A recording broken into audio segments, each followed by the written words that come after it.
Ni Pangulong Bongbong Marcos sa Australia, harapang protesta agad ang humarap sa Pangulo, kung saan matapang na naglabas ng isang placard ang isang Australian senator na may nakasulat, "Stop the Human Rights Abuses."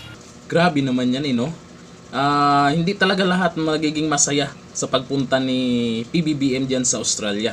Akalain nyo ba naman, harap-harapang protesta ang ginagawa at isa pang Australian senator ang gumawa dyan sa kanya. Pero pinagpatuloy pa rin ni PBBM ang kanyang talumpati. At resulta ay standing ovation naman sa karamihan. At yung nagprotesta ay pinalabas din naman. Ito nga yung mga nangyari ngayon. Okay na sana yan. Kaso nga lang, may mga nag-comment na naman tayong gumagamit na naman ng mga trolls ata ito Gusto yata pag-awayin lang yung Marcos tsaka Duterte.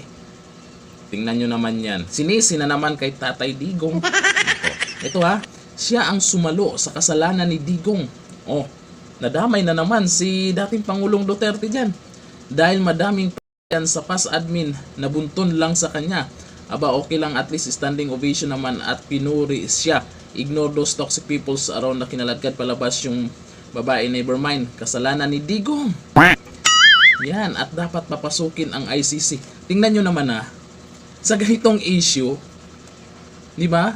Sa ganitong issue, dinamay na naman si dating Pangulong Duterte at pilit nila na papasukin yung ICC. Umasa pa rin ba kayo sa ICC?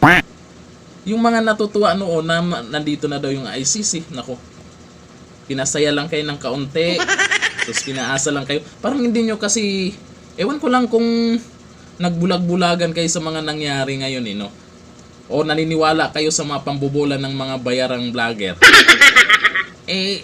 Si dating Pangulong Duterte, magaling yan pagdating sa political tactics.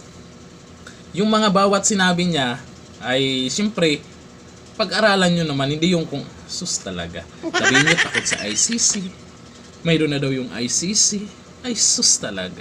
Sa bagay, ito ay isang trolls lang naman ito. Ito man ay may nag-comment nga troll ka lang naman, ni Chico profile mo, magkano bayad?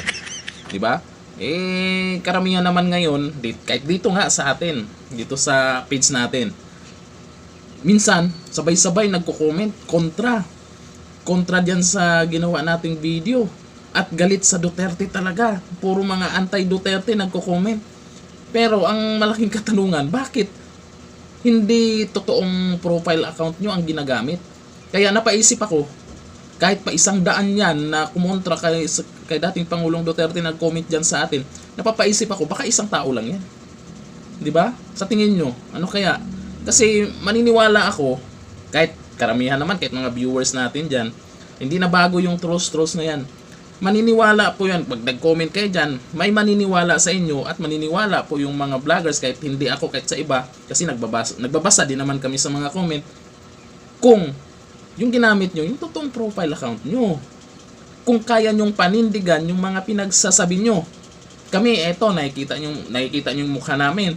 Pero kayo, hindi nyo na nga nakikita yung mukha nyo, nagko-comment na nga lang, ay fake account pang ginamit nyo. Diba? Paano nyo panindigan yung pinagsasabi nyo?